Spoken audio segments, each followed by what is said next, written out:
मी शिवानंद पाटील, राहणार हसेगाव, तालुका कळंब, जिल्हा उस्मानाबाद। आज माझ्या आजोबाच्या वृक्षता निमित्ताने हा कीर्तन सोहळा हा पार पडला व तसेच हसेगावकर हबप संदीपान महाराज हसेगावकर यांचे पुतणे रामानंद पाटील, राहणार हसेगाव, तालुका कळंब, जिल्हा उस्मानाबाद हे माझे बंधू आहेत। यांचे वारकरी संप्रदायाचे काय असल कीर्तन कशाला म्हणतात हे तुम्हाला त्यांच्या ऐकायला मिळेल। व संसारामध्ये संसार करूनही चालत नाही, काही भक्तीची वाट धरावते तेव्हा संसाराला आपल्या संसारातून मुक्तीही होते। तसंच मरण, जन्म आणि मृत्यू याच्यावर महाराज फार छान अशा उल्लेख केलेला आहे आणि श्रवणी ऐकावे। व तसेच अंबरीशी महाराज भाविकर यांचे संस्थांचे छोटे छोटे लहान विद्यार्थी कसे खेळतात, उड्या मारतात, खरंच आनंद आणि फळ रसाळ गोमती जी म्हणतात ते पाहायला मिळेल। फळ कसं असतं, एक ज्ञानाच्या जे शैल्यालं आणि संसाराचं कसं म्हणजे आध्यात्मिक आणि सांसारिक याच्यातून कसं जगायचं यातून एक वाट चाल दिशा दिसू शकते। तसंच आई महाराज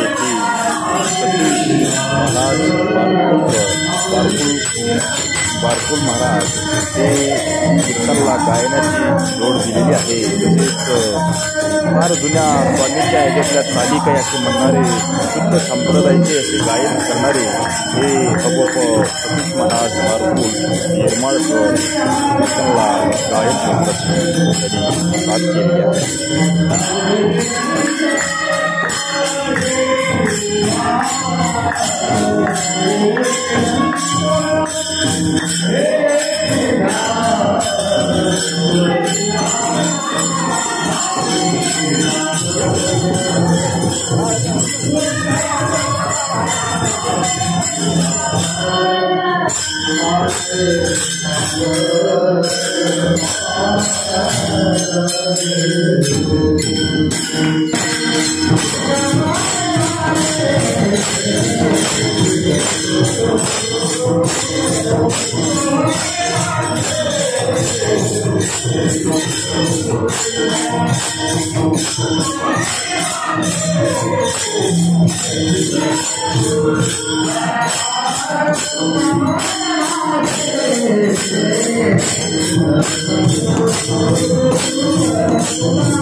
राम कृष्ण हरे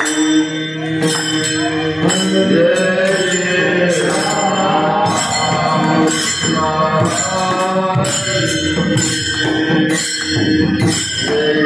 राम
Krishna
लाइट के लिए लाइट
Thank you.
मरणा हाती सुटली काया, मरणा हाती सुटली काया, विचारिया निश्चय नासून या गेली खंती सहज. नदी कशी झाली श्रम, नदी कशी झाली श्रम, आली वर्म हाताही नासून या गेली खंती सहज भोगाची. तुका म्हणे कैची कीव, तुका म्हणे कैची कीव, कोठी जीव निराळा नासून या गेली खंती सहज स्थिती भोगाची. पांडुरंगा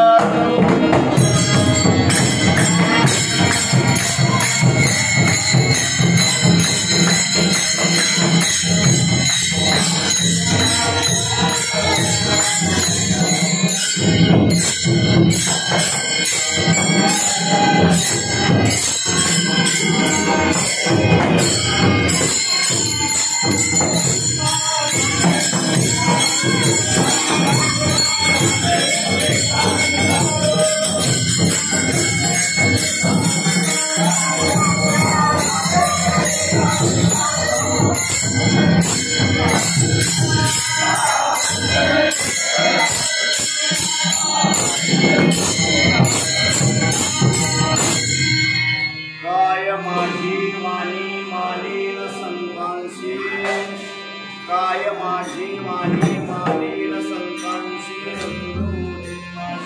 अपुया माझी वाणी तुझी वर्णी गुणनाम, ऐसे देई प्रेम काही कळा.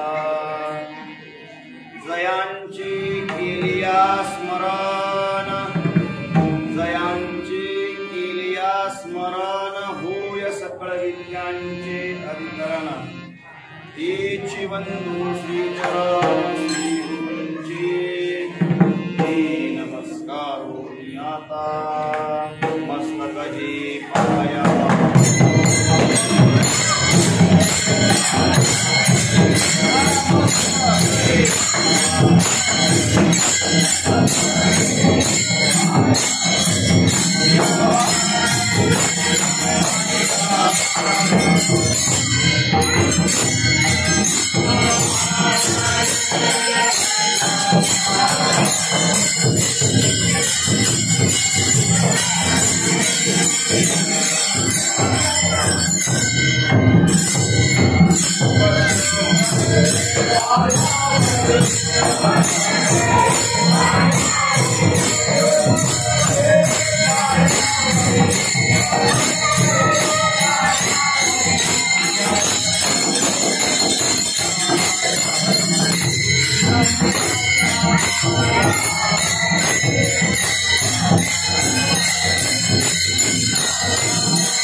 मरणा हाती सुतली काया विचारिया निश्चये नासून या गेली खंती सहज स्थिती भोगाची. उपस्थित प्राप्त स्थळावर इथे जमलेल्या सर्व वैष्णववृंद टाळकरी वृंद यांच्या सर्वांच्या पवित्र अशा उपस्थितीमध्ये चिंतनाकरता निवडलेल्या अभंगातून श्री जगद्गुरु तुकोबाराय आपण आपल्या जीवनामध्ये काय केलं, काय साधना केली, कशाचा ठाम निश्चय केला आणि त्याचा परिणाम, त्याचा अनुभव काय आला, या अशा संपूर्ण विलक्षण अशा काही त्यांचा अनुभव आहे ते या अभंगातून विशद करतात.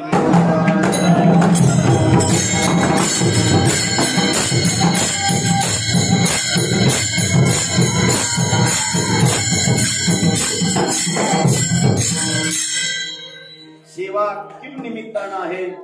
सर्वांना ज्ञात असेल की आजची जी सेवा आहे हे कैलासवासी दिवाणराव भाऊराव यादव हे त्यांचं प्रथम पुण्यस्मरण आणि त्यांचा हा संपूर्ण उत्तरजी परिवार इथे उपस्थित आहे. आपण सर्व वैष्णववृंद, मृदंगाचार्य, टाळकरी वृंद, अंबरीशी महाराज, समस्त पवित्र असा गावकरी वैष्णववृंद या सर्वांच्याच उपस्थितीमध्ये चिंतनाकरता जो अभंग निवडलेला आहे त्या अभंगातून ज्या हेतूने हे सेवा आहे त्या तो हेतू तडीस जावा, त्याची फलश्रुती इच्छित अशा त्या आत्म्याला मिळावी एवढीच त्यांच्या चरणी प्रार्थना करू. विठ्ठल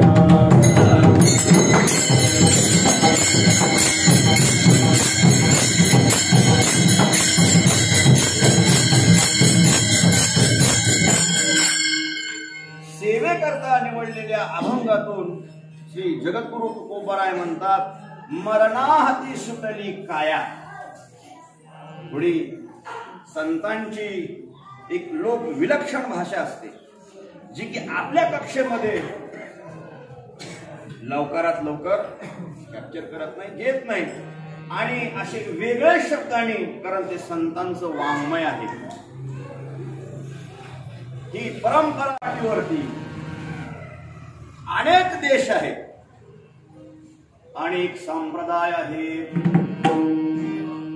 अनेक देशामध्ये ही परंपरा, ही पद्धती नाहीये. काही काही देशामध्ये माणूस ज्यावेळेस मृत होतो त्यावेळेस आपण जसं एखाद्या म्युन्सिपाल्टीला फोन करतो ना, हॅलो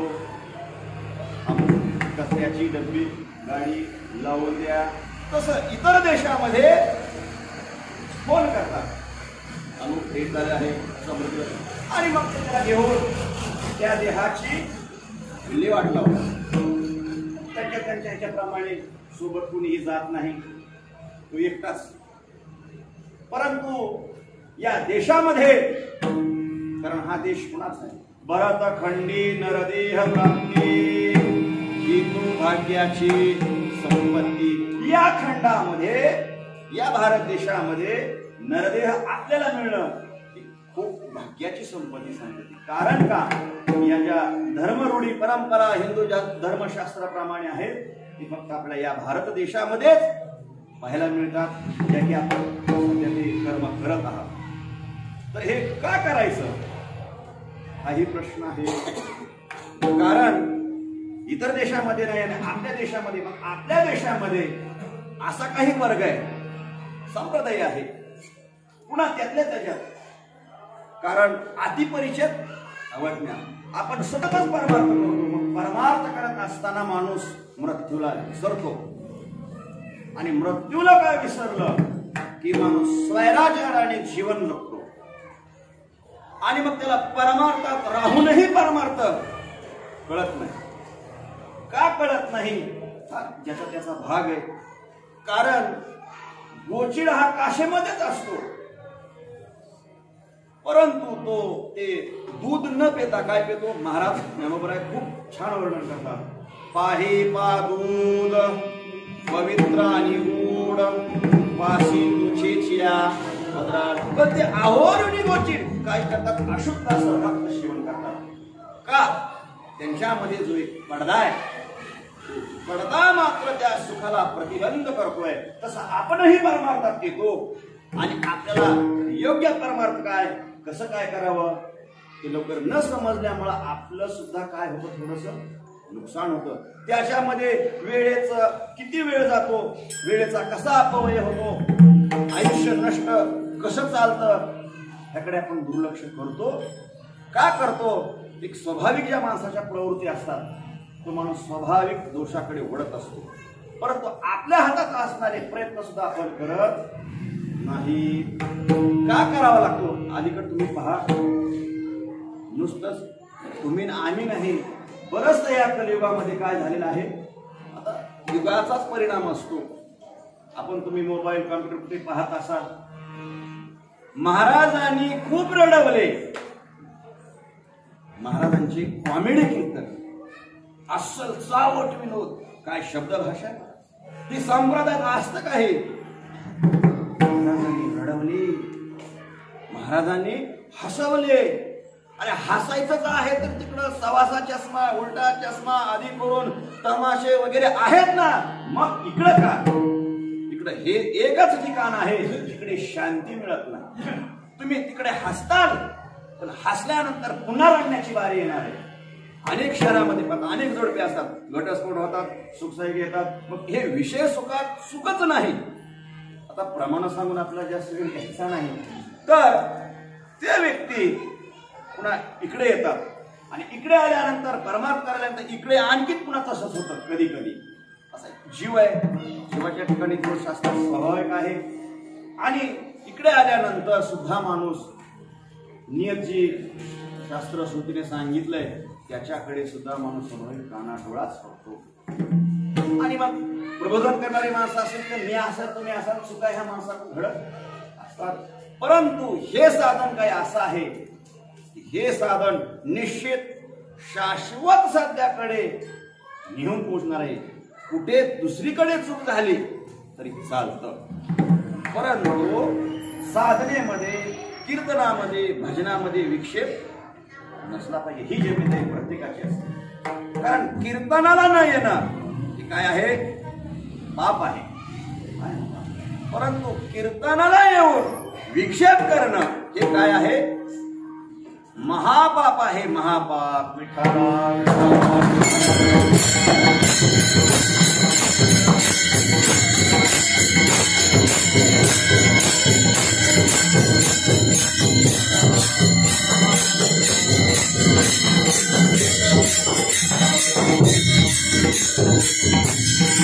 महाराज म्हणतात की ठिकाणी भजनी विक्षेप तिची पै मरण महाराज म्हणतात भजनामध्ये विक्षेप त्याच्यापेक्षा मृत्यू चांगला त्याचं कारण असं आहे की भजन करण्यात असताना त्याची सुद्धा एक आचारसंहिता संप्रदायाने या सर्व गोष्टीने जी काय केली नोट बांधलेली आहे एक त्याचा आराखडा चौकट असतो आणि कारण महाराजांनी ठिकठिकाणी जो प्रबोधन केलेलं आहे त्यांनी अशी कुठेच कमतरता ठेवलेली नाही मानवी जीवनामध्ये उद्धार करून घेण्याकरता ज्या ज्या सामुग्रीची ज्या ज्या गोष्टीची आवश्यकता असेल त्या त्या गोष्टी सांगून ठेवणं फक्त आपण काय करतो तिकडे ज्या नजरेनं ज्या दृष्टिकोनातून तिच्याकडे पाहायचं असतं त्या पाहणीमध्ये आपण अपुरे पडतो आणि आपली अध्यात्माविषयी असणारे आपुलकी आपल्या असणाऱ्या भावना त्या कुठेतरी कमी होतात आणि त्याच्यातून जे जन्म घेतो ते हे दुःख विठ्ठल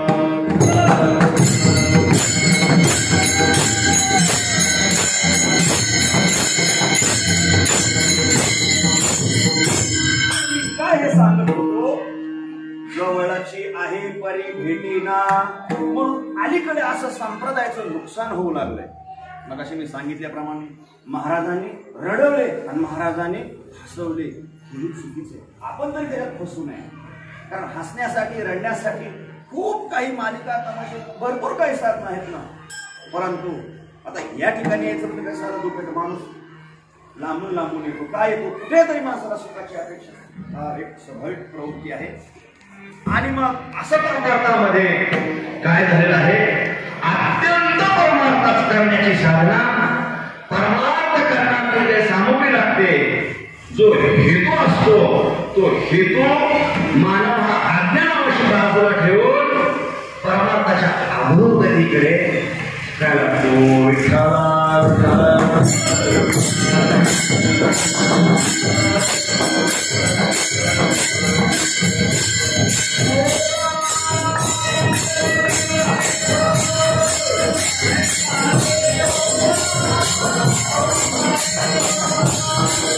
आणि या सर्वांना उपदेश करण्यासाठी महाराजांनी जो अभंग घेतलाय त्या अभंगामधून महाराज म्हणतात, मरणा हाते सुटले काया, मरणा हाते सुटले काया, विचार्या निश्चयी, नासोन्या गेली खंती, सहज स्थिती भोगाची. महाराज म्हणतात माझं मरण म्हणून गेलंय. आता पहा महाराजांची लोक विलक्षण भाषा कशी आहे. आपण ज्या मरणाकरता प्रयत्न करतो मरण येऊ नये म्हणून, आणि महाराजांचा शब्द तर हा फार वेगळा वाटतो. असो, अभंगाकडे अनेक वेगवेगळ्या पद्धतीनं येणं अपेक्षित आहे, चिंतन होणं अपेक्षित असतं. एक संकल्पित वेळेमध्ये हे सर्व होणं आवश्यक आहे, कारण पुढे आपल्याला वेळेचं बंधन आहे. तर ज्या हेतूने हा कार्यक्रम आहे त्या हेतूकडे प्रामाणिक त्या दृष्टिकोनातून तो दृष्टिक्षेप पाहिला असता मी सांगत होतो, इतर देशामध्ये आणि या भारत देशामध्ये जे वैभव लाभलंय, या ऋषीमुनींच्या भारत देशामध्ये जे लाभलंय वैभव लाभलंय हे तुमच्या आमच्या नशिबात आहे. परंतु आपण याचा उपभोग कसा आणि किती घ्यायचा, किती दिवस घ्यायचा, किती काळ घ्यायचा, ही स्वातंत्र्य मात्र निश्चित आपल्या हातात आहे. कारण what to do not to do या पद्धतीनं आपण काय करायचं काय करू नये हे देव महाराज काहीच करत नसतो. कारण देवाचं काम आहे साक्षी भाव. तो आपण जे कर्म करताल तेच आपण फेडायचं, हा कर्माचा सिद्धांत आहे. म्हणून त्या कर्मासाठी आपण जे करत आहात ती परंपरा, कारण इतर अनेक देशातल्या पाश्चिमात्य तत्वज्ञानाने सुद्धा हे मान्य केले महाराज, की या देशाला लाभलेलं वैभव, या देशाला लुटलं पाश्चिमात्य लोकांनी, परंतु जे लुटण्याजोगं नव्हतं ते त्यांना मिळालं. या भारत देशात स्वर्णाचा जोड इतकी संपत्ती होती, त्यांनी ते नेलं, परंतु काय नेता आलं नाही, शांती नेता आली नाही. आणि महाराज हे कशावर दिसतं, तुम्ही बारकाईने ऑब्झर्वेशन केलं पाहिलं तर तुमच्या लक्षात येईल. अलीकडे संप्रदायाचा प्रचार आणि प्रसार करत असताना जसं आपण महाराष्ट्रामध्ये संप्रदायाचा प्रचार आणि प्रसार करतो, तसंच इतर देशामध्ये सुद्धा आयसलँड म्हणा, अमेरिका, त्या सुद्धा ठिकाणी आपण काय करतो महाराज, तितक्या प्रतीनं, तितक्या शुद्धतेनं, तितकं सप्रमाण ते भगवंताचा प्रचार आणि प्रसार करतात. असं करतात म्हणजे केसाचं मुंडन करतात, कारण आमचे हरिद्वारचे जे गुरु होते महाराज 6 महिने ते आयुष्मान विदेशात राहायचे आणि 6 महिने मग ते आम्हाला कदाचित एक बाहेर आकर्षण वाटायचं. आणि त्याला सांगितलं, अरे देश विदेश हे आकर्षण नाही, आकर्षण काय आहे हे त्यांना कळलंय, ते कृष्णाचं.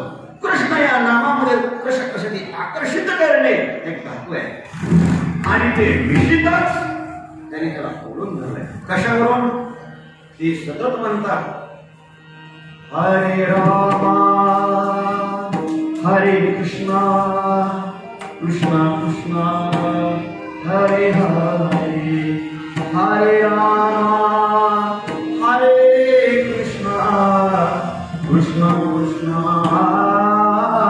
हरे हरे. आणि अहोरात्र म्हणतात. आपण जागर केलं तर छाबडू, त्यापैकी इम्युनिटी पॉवर म्हणा, आपलं बहिणावरती असणारं प्रेम म्हणा, काही म्हणा, आपापल्या दृष्टिकोनातून, परंतु याचं पूजन करतात आणि मग मस्तक टेकतात कुठे? भगवंताच्या चरणात. आणि याच्यातून काय प्रतीत होतं की आम्ही तुमच्या देशाला लुटलं, परंतु तुमचं ज्ञान, तत्वज्ञान फिलॉसॉफी आणि शांती हे आम्ही लुटू शकलेलो नाही, म्हणून आम्ही हार मानतो, आम्ही तुमच्या चरणी मस्तक टेकतो, मुंडन करून टेकतो. हेच त्या भजनातून, हे त्यांच्या साधनेतून दिसून येते.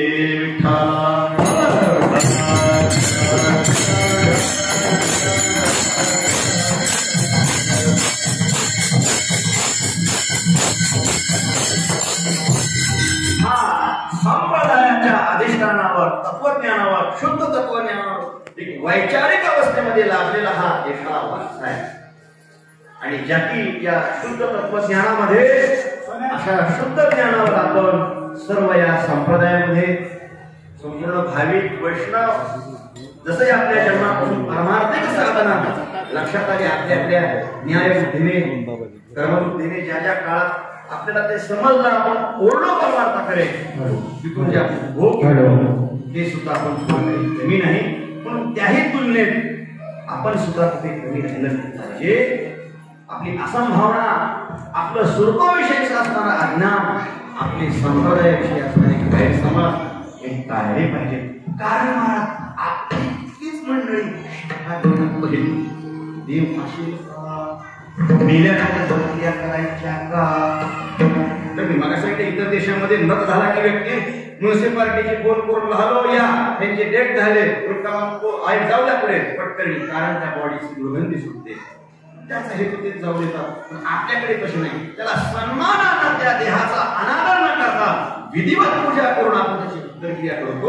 आपल्या देशात आणि मग त्या दृष्टीने तुम्ही मला हे करायचं का आणि मिळत कसं? आता मला सांगा, विज्ञानाचा काळ आहे, विज्ञान आपल्या जीवनाशी इतकं निकट समीप आलेलं आहे की पदोपदी विज्ञानाचा उपयोग आहे. मगाशी सांगायला विज्ञानाचा किती उपयोग आहे की विज्ञान जीवनातून विज्ञान बाजूला करावं का? विज्ञान आपलं जीवन बाजूला काही सुंदर विज्ञानाचा उपयोग आहे मला. आणि मग अशा वेळी मला सांगा, एखादी व्यक्ती बाहेर असते आणि बाहेर असल्यानंतर आपण तिथे त्याला कमतरता मिळते, प्रपंच प्राणी अडचणी समस्या असतात, त्या अडचणीमध्ये कमतरता पडली की कोण येतो? अमुक समस्या निर्माण झाली आहे आणि या समस्येच्या निवारणार्थ आम्हाला अशा मदतीची गरज आहे. आणि मग त्याची आपण गरज भागवण्याकरता त्या विज्ञानाचा त्या उपभोग घेतो आणि पैसे म्हणा, काय असेल पुढे म्हणा, त्याची सोय करतो. मग आपण पैसे किती भरतो? किती पैसे भरतो आणि पैसे तिथे मिळतात आणि त्याची सोय होते. पण आता मला सांगा, आपण इथं भरलेले पैसे तिथं त्याला मिळाले कसे? तसं आपण इथं केलेलं पुण्य कर्म हे त्या जीवाला तिथे मिळत असतं.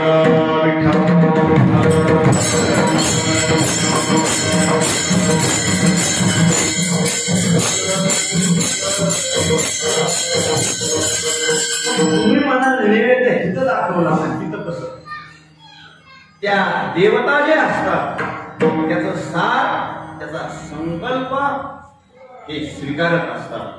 जसं माणूस म्हणतो, मी तुला शब्द दिला म्हणल्याबरोबर काहीच झालेलं नसतं. आता ही कलियुगामध्ये अवस्था आहे, त्याला कोण पेपर वापरावा लागतो आणि मग ते लिहून घ्यावं लागतं. पहिल्या काळात माणसं सांगतात मला शब्द म्हणजे शब्द, एकदा दिला की तो दिला. का माणूस विश्वास ठेवतो शब्दावरती? शब्दाचा विश्वास ज्याने ज्याच्यावर ठेवलाय त्याची तितकी धारणा, तितकं विचार शांत होऊन त्याने त्याच्यावर विश्वास ठेवलाय, म्हणून तो मान्य करतो. ठीक आहे, हे निश्चित एक विश्वास आहे. तसंच त्या देवता आपण इथे एकदा संकल्प सोडला की जितकी विश्वासार्हता तितकी भगवंताची नियमावली की त्या जगामध्ये निर्माणच तशी व्यवस्था केलेली आहे की तिथे त्याला ते मिळतं त्याप्रमाणे. आणि मग आपल्याकडे असतं मृत झाले की आपण स्मशानामध्ये नेतो, उत्तरक्रिया करतो, आगणी लावतो. हाय धार्मिक नातेवाईक स्वकीय परकीय संबंधाने रडत असतात. आणि मग आगणीचं काम करतो. आगणी काय करतो, शरीराला झाडून टाकतो आणि आपण घरी येतो. आता मला सांगा, आगणीने कुणाला जाळलं?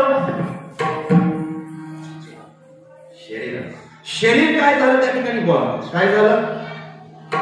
नष्ट झालं. मग शरीर नष्ट झाल्यानंतर आता काय विशेष शिल्लक राहिलाय? आपण दोन गोष्टींनी चिंतन मांडतो. शरीर नष्ट झालं, खाली काय बोललं? आपण आल्यानंतर काय म्हणतात? मी एका ठिकाणी खूप ऐकलंय त्या चांगल्या हुशार सुशिक्षित असं शिकलेली माणसं शहाणी असतात असं कोणी सांगितलं मला? शिकलेली माणसं साक्षर असतात, अक्षराची ओळख, पण शहाणे असतात असं कशावर? आता ते शहाणे असतात वृद्धाश्रम हे कसं घरलेच नसतं.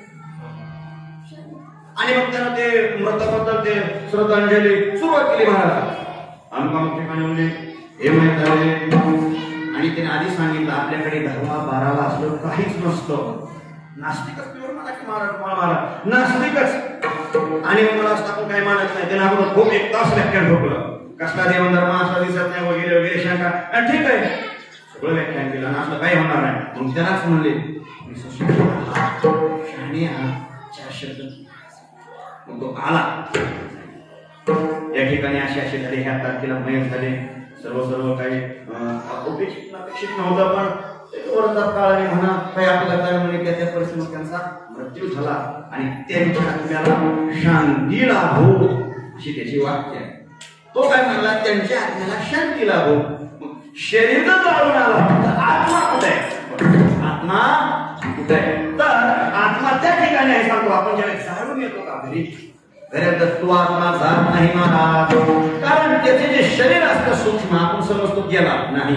त्याची वासना, त्याच्या इच्छा, त्याच्या अपेक्षा पूर्ण एक इंद्रिय तो आपली काढून घेत असतो आणि आपल्या सूक्ष्म शरीरात.